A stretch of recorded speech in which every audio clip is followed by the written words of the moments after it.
Sing the wondrous love of Jesus, sing His mercy and His grace.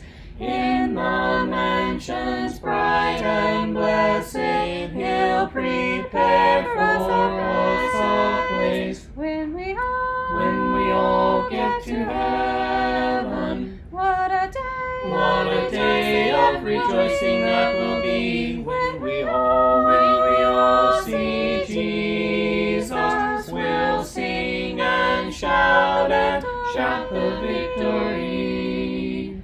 While we walk the pilgrim pathway, clouds will overspread the sky. But when traveling days are over, not a shadow, not a sign. When we all get to heaven, what a day of rejoicing that will be when we all see Jesus. We'll sing and shout the victory. Let us then be true and faithful. I want to start. This kind of be introductory in the syllabus that was handed out last week. Kind of frames what this session is supposed to cover. If you don't have a syllabus, there are a few left on the drafting table in the foyer. Please pick one up. We're going to look at how Matthew frames his gospel, and do that by looking at both the beginning and the end of the gospel itself. Matthew chapter 1 and verse 1, and then the very end, Matthew 28, 18 through 20. We want to establish how Matthew intends his gospel to be read. It is a unified witness presenting Jesus as the authoritative king whose life fulfills God's purposes and demands a response. Matthew needs to be read as a whole. That is not always how we read things, especially when it comes to the Bible. How many of y'all rely upon chapter divisions and verse divisions in your reading and studying? I very much right, and I'm grateful that it's been done. The ability to locate specific things and ideas is invaluable when it comes to stuff like this. And up until just a relatively short period of time ago, the idea of having a searchable Bible by keyword was non-existent. And I say relative; it's been decades, but in the grand scheme of things, not so. So reading the Bible 100 years ago, 200 years ago, 300 years ago, 1,000 years ago would have been a very different proposition than what we're accustomed to.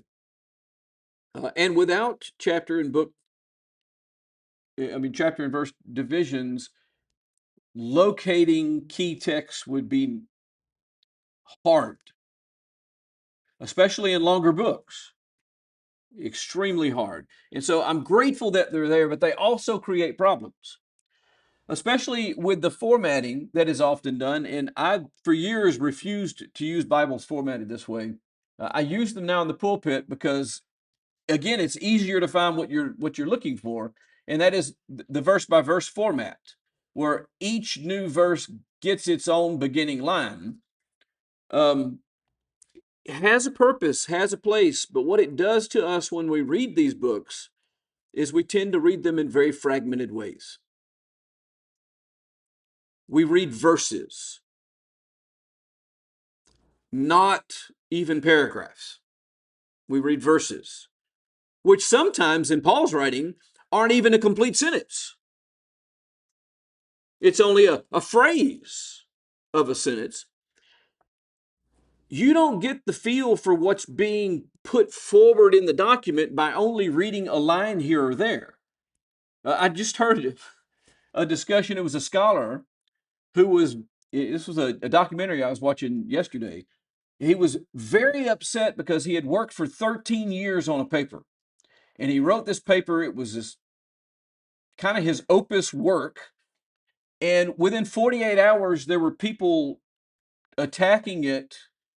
And this is what he said. This is what caught my attention. He said it was clear that they had only read the abstract, they had not read the paper. You don't get the point that's being made by reading small snippets of it or a summary of it. You really only get the message that's being pushed forward by reading the body of the work. And the more you can do that at a single setting, the better when it comes to getting the point. Not when it comes to learning it, memorizing it, studying it, internalizing it. Doing it in pieces is almost essential for study. But for reading purposes, the bigger the blocks, the better. Just think about a book maybe that you started, a novel that you started reading at some point, and for a couple of days you were reading and you had some time and you read several chapters at a sitting, and you got 10 chapters into it, and then it set aside for a while and you got busy doing other things. You went back and picked it up and started back where you stopped and realized you had no idea what it was talking about because the thought chain that had been broken. Or think of a conversation that you've been in, and it's an important conversation that you're having, and then someone comes in with some urgent message that has to be addressed right now, or some urgent question that has to be addressed right now, and this happens 3 or 4 or 5 times. Think of how that disrupts this longer conversation that you're trying to have. Or in a classroom setting, if there are constant disruptions in the classroom, it destroys the ability of the teacher to convey the information they're trying to. But it's the same thing with the Bible. And when it comes to Matthew, we need to try to look at Matthew as a whole rather than just a bunch of little pieces. Matthew opens and closes his gospel with very intentional framing, but most people don't even notice it. And the reason they don't notice it is because they rarely read Matthew as a whole. They read a passage from Matthew or a chapter of Matthew. By the time they get to chapter 28, they don't even remember what chapter 1 said, much less how it said it. But Matthew 1:1 introduces the subject and the scope of the book. And Matthew 28:18 through 20 declares the outcome and the ongoing purpose of what it reveals. That is very intentional framing. This is what it's about, and this is why. This is what needs to happen as a result of these things. These verses, they function as literary bookends. And he expects the reader, Matthew, that is, or God, to be more accurate. The writer of Matthew was inspired. He expects the reader to understand everything in between Matthew 1:1 and Matthew 28, 18 through 20. He wants everything in the middle read and understood in light of both of these things, in light of what he's trying to accomplish and what he's saying that the result ought to be. You can't just read one of these stories and go, okay, that's a nice story. The question is, how does that story fit into the narrative that Matthew's putting forward? There's something, Miss Karen?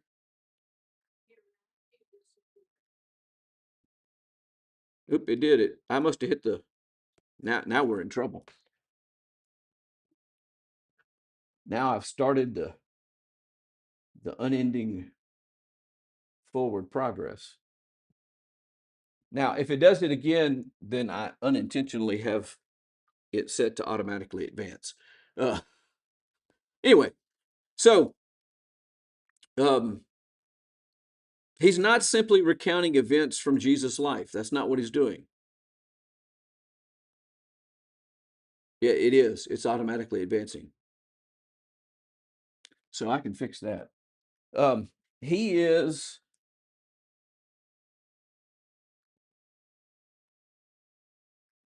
instead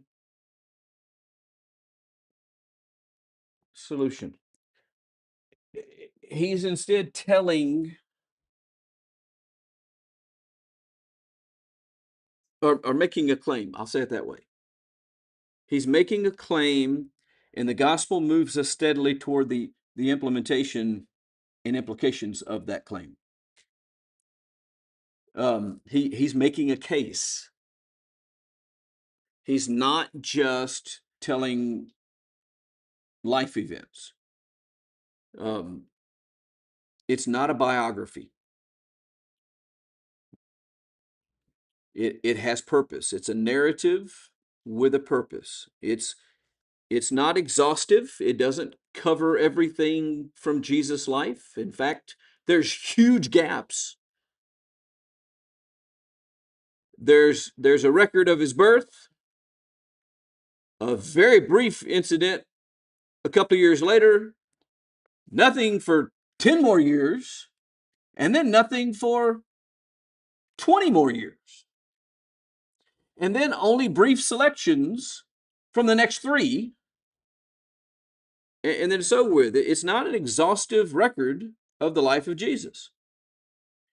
It's not strictly chronological. And so just because something appears earlier in the book of Matthew than something else doesn't necessarily mean that it happened earlier. Generally, the Gospels are chronological, but not always, and not strictly, and not Matthew's Gospel. It's not aiming for personal detail for its own sake. If there's details in here, it's because they're important to the story that he's trying to tell, or the case that he's trying to make. So what you have in Matthew is a theological narrative that is selective, that is an ordered account designed to bear witness to who Jesus is. The arrangement itself is communicating meaning. When you analyze the way it is structured, that itself tells you something about what Matthew is trying to communicate. He groups events thematically. He collects teachings into major blocks that fit together and move forward the doctrine or theology that's represented. He uses repetition and pattern to help guide the interpretation. And by the way, all of this, the people I'm looking at in the room, probably Wesley can most relate to, because it's exactly the way music works. There are thematic elements in music and repetition that's used and formats that are followed, and they're all given names. And if you're a music major, you got to learn them all. You got to learn those structures and the purpose of those structures. Well, this is no different. And as a rule, this is true of almost all literature. There is some exceptions to that. Virginia Woolf's writing didn't have any structure. That was free form.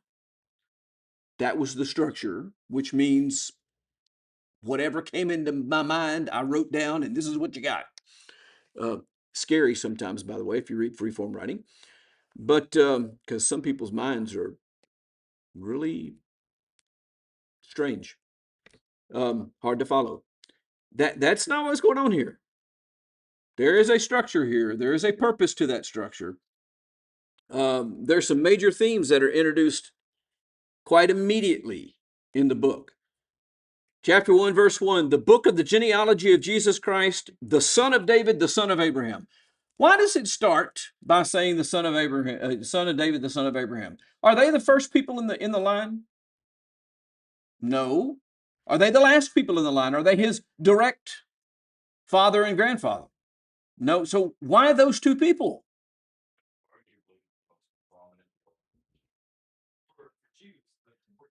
Okay, the most important people, that's language that I like. The next question that naturally follows then is, why are they more important? Why is Abraham so important? That's where God's promise began.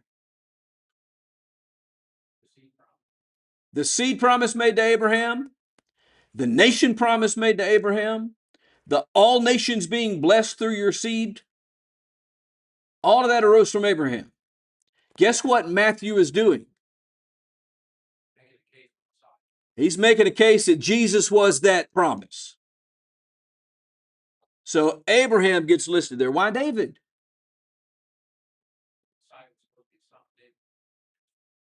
Why? Why is he identified as the son of David? What's important about that? He's the king. He's the rightful, God-chosen authority. And Jesus is king. That's a big theme of the book of Matthew. Well, how could Jesus be king? He was born to a poor family from Nazareth. How can he be the king of Israel? Well, what's one of the first stories that Matthew tells? The city where Jesus was born. What city was that? Bethlehem. He wasn't born in Nazareth, he was born in Bethlehem. What's significant about that? That's where David was from. Okay, so he is a descendant of David. David is king. Jesus is rightfully king. Where's this story end, by the way? An exchange between Jesus and the Roman ruler who asked him what? Are you a king? It's a theme of this book. And it's a point that's being made. That's why it starts this way. He's telling us at the outset, this is what it's about. It's a book. That's important. The book of the genealogy. What he's doing is saying that this is deliberate. Books don't happen by accident. Books are not random thoughts. Books are not a collection of random thoughts. Books are very carefully planned. And before the writer writes the book, guess what he's already done? Determined the plan. There's usually a storyboard that's created that says, this is what I'm writing about. This is the overall theme. Here's chapter breakdowns. Here's the flow. This is the order we're going to put it all in. And then you start filling it in and creating it. It's very purposed. So it's deliberate. It's a deliberate written witness. There's continuity with God's prior acts in history. This is a thought about thing that dates back into what God has already done and told us. This is the book of the genealogy of Jesus Christ, the son of David, the son of Abraham. You remember the stories back in Genesis about Abraham? This is connected to them. You remember the stories in 1st and 2nd Samuel and 1st and 2nd Kings about David? This is connected to them. So he's drawing that continuity between the Old Testament and what he's writing. And it's a story that belongs within a larger divine account as a result of all that. It's not a standalone, it's a continuation. There's a place where that's made real clear in one of the books in the New Testament, and that's the opening of the book of Acts. That makes it very, very clear that the writer of the book of Acts is continuing what he finished in his gospel account. That's essentially what Matthew does with this opening salvo, is saying, hey, I'm telling you the rest of the story of Abraham, the rest of the story of David. I'm telling you where that was all supposed to end. And then what you do with it going forward. Jesus is identified relationally in the first chapter of this book. He is defined immediately by his relationship to certain people and the promise that's connected to it. He's the son of David, so he has kingship by relation. It's right. He has authority, therefore. The authority that rests with the king. There's this covenant expectation that arises when he is identified as being a son of David, son of Abraham. Well, we've already talked about the promise. There's the first thing. There's this direct connection to promise through your seed. And when you get to Paul's writing, for instance, to the church at Galatia, I think it was, he makes the part that when that is written in Genesis, it doesn't say and to your seeds, plural, as in many, but in and to your seed, singular, one. And then he identifies what? That seed is Jesus. Well, that's what Matthew's doing here too. That seed promise that went to Abraham, there's a connection. The blessing that was made to Abraham, that through your seed, all nations will be blessed. There's a connection between that and what Jesus did, what Jesus built, what he was doing. The big mistake that the contemporary Jews made about the Messiah was the belief that Messiah was there to do what? Restore the earthly kingdom and the throne in Jerusalem. You realize Matthew in his gospel is making clear that the vision was never that narrow.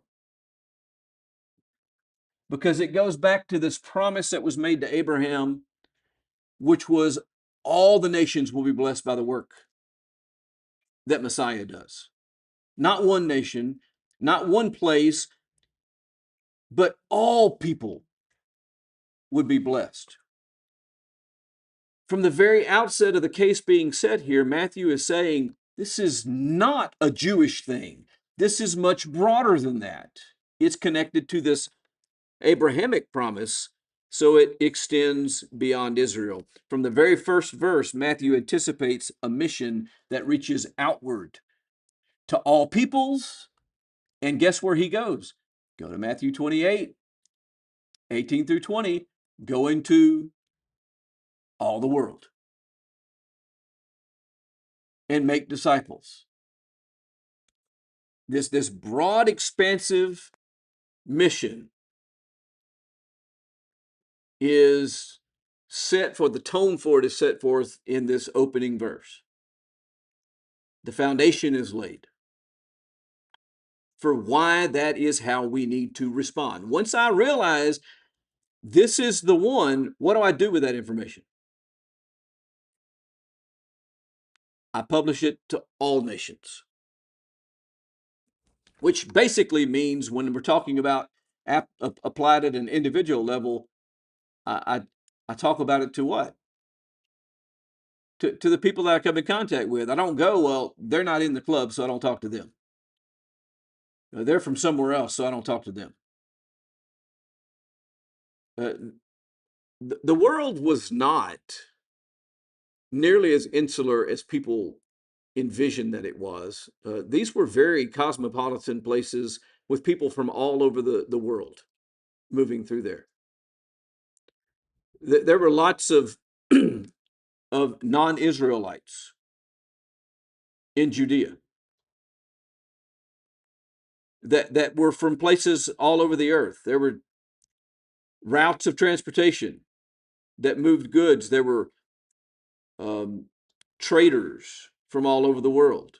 There were all sorts of people from Rome in the time of Jesus that were present because Rome was ruling. You've got this very multinational, multi-ethnic situation. Matthew's laying the foundation from the beginning that, look, we're not just talking to Israelites. This is not just about something that is Jewish. This is about something that's much bigger, that predates Judaism. Again, when you pull up Abraham, in the connection to Abraham, guess what Abraham pre-existed? The nation of Israel by several generations. Where did Israel get its name?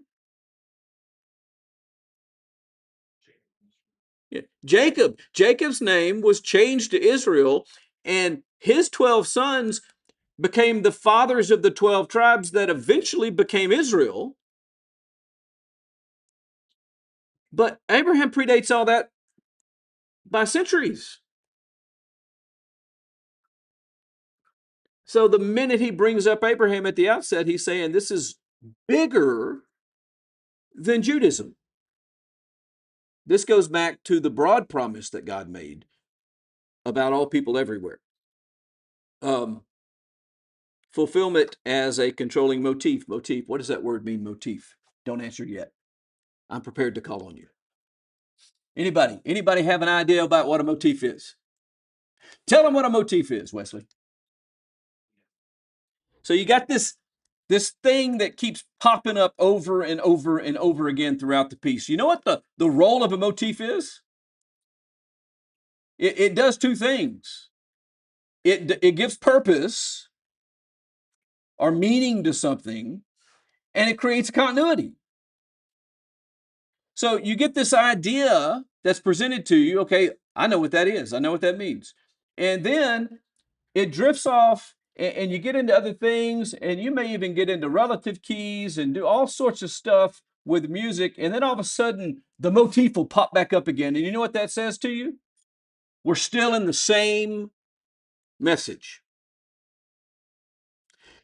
It may not have sounded related to you at the time, but now you know, oh, this is related. It's just a continuation. This happens over single pieces. It also happens over giant works. That's what goes on in movies all the time. Movies and video games constantly. So that when certain things happen or certain characters appear, certain motifs come with it. There is music associated with Darth Vader. When Darth Vader was on the screen, you heard his theme. And all of a sudden, it starts tying things together. That's what motifs do. There is a controlling motif in Matthew as well. He repeatedly explains events as fulfilling what God had spoken. Matthew is a gospel about fulfillment. Jesus fulfilled the promise to Abraham. Jesus fulfilled the kingship of David. Jesus fulfilled the prophets. That's the controlling motive. Every time you read fulfill, you go, oh, yeah, we're back to. That's why he's talking about this, so that I understand that this is just another layer of how we know that Jesus is the fulfillment of these things. Matthew is not merely narrating what happened, he's showing what it means. When he did this, it was showing that he fulfilled that. Structural signals that train the reader throughout the book. Matthew regularly alternates between narrative sections, what Jesus does, and teaching blocks, what Jesus says. There's this constant flow back and forth. Pictures of Jesus doing things, pictures of Jesus teaching. This pattern teaches the reader that authority is demonstrated in action. Jesus does things. And authority is explained through teaching. We know he has authority because he does this thing, then he explains that authority and how it works. Neither stands alone. Both his actions and his teaching define discipleship. You don't understand what you are until you understand both what he did and what he said. Then there's summary statements throughout the book that form part of the structure. Matthew frequently summarizes Jesus' ministry with recurring language, teaching, proclaiming, healing. He went about healing. He went about teaching. He went about. These are summaries. These summaries mark transitions from one focus to the next. Again, they're all related. The themes are going to pop back up again. The motifs are going to appear. He's still telling us that this is the one who has authority, that this is the one who's king, that this is the one of promise, that this is the one of fulfillment. But we're going to look at it a little differently now. So we get this little summary. Okay, he went about teaching these things, and now this happens. And again, not chronological, topical. He's arranging these things in blocks of topics. They reinforce Jesus' comprehensive authority. These summaries show that it didn't just happen once. He continued to do this with other people in other places. Prevents separating the power from the instruction. Okay, part of the structure of Matthew shows us that Jesus wasn't powerful because he did this, and then the instruction's not really that important, which is the way we tend to think about things, right? I used to play sports. I played baseball, I played football, I ran track, and I played a little basketball, but I was always vertically challenged. One of the things I remember thinking as a young football player was, yeah, whatever, to what the coach was saying to me. All I wanted to know is what I needed to do. The minute I heard you need to shoot this gap, I quit listening to the instructions, because that wasn't the why, the wherefore, the how. That wasn't important. What I needed to do and whether I could execute it, that's all that mattered to me. That was a very juvenile, immature way of seeing things. The instruction is just as important as the action. You can't separate what Jesus did from what Jesus taught. It takes both of them. The end interprets the beginning. In the 2 minutes we have left, let's jump to the very end of the book for a second. Matthew chapter 28, verses 18 through 20. Where's 18? So Jesus came near and said, all authority has been given to me in heaven and on earth. Go therefore and make disciples of all nations, baptizing them in the name of the Father and of the Son and of the Holy Spirit, teaching them to observe everything that I've commanded you. And remember, I am with you always, even till the end of the age. So the authority is declared. All authority in heaven and on earth has been given to me. It's not derived, it's declared.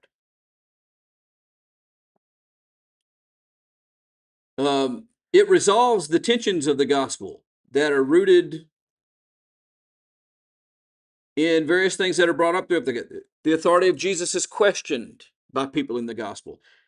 The authority of Jesus is resisted by people in the gospel. The authority of Jesus is misunderstood by people in the gospel. This is the resolution of that. Again, going to the music themology, this is the root chord. It ends back on 1.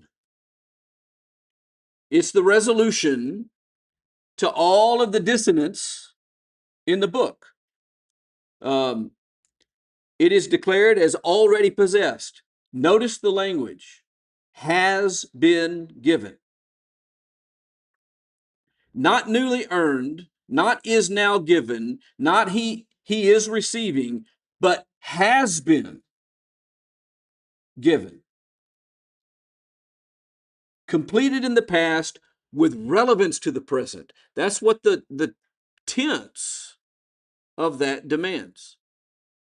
It's something that was done in the past, but it's relevant now and will continue to be relevant in the future. The teaching, therefore, is to continue beyond the gospel. It doesn't stop when Matthew stopped writing. The focus is discipleship, not mere conversion. He doesn't say go out and convert people. He says go out and do what? make disciples, make students of Jesus, learners. Teaching obedience remains simple. Teaching them to obey whatsoever I commanded you. Jesus' authority is exercised through ongoing instruction, even till the end of the age. Matthew's gospel is very forward-looking by design. I am completely out of time, but I have like 30 seconds of stuff left. So I'm going to go ahead and finish this session because I don't want to be behind in day one. Matthew does not present Jesus for detached observation. By the end of the gospel, the king's been identified, the authority's been declared, the reader is implicitly addressed. Matthew positions the reader under the authority that is proclaimed. And to read Matthew rightly is not only to understand its structure, but to recognize its claim. Understand that all authority is with Jesus, which by necessity, whoever I am, any person on the earth who hears this, if all authority in heaven and on earth rests with him, I am necessarily under that authority. Therefore, this applies to me. I need to become a disciple of Jesus's. I need to learn to obey all that he commanded. I need to change. It becomes, it immediately in doing this incorporates the reader into the, even though we're 2,000 years later, still applies to me because of the way that it's presented and worded. You can't escape it. All right, got to stop. What I plan on doing next time, during the recap introduction stuff that we do before we go online and before the prayer, I'll bring up a couple of discussion questions that'll pull from this material, and then we'll move into session 2 as it's outlined in the course syllabus. Anybody got any questions? Yes, sir.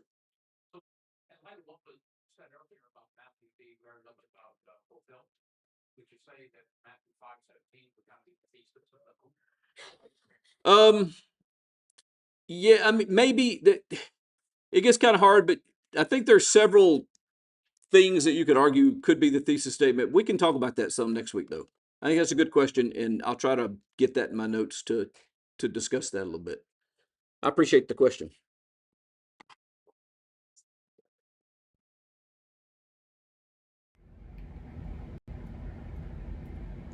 Sing the wondrous love of Jesus, sing his mercy and his grace. In the mansions bright and blessed, he'll prepare for us a place. When we all get to heaven, what a day of rejoicing that will be when we all see Jesus. We'll sing and shout the victory.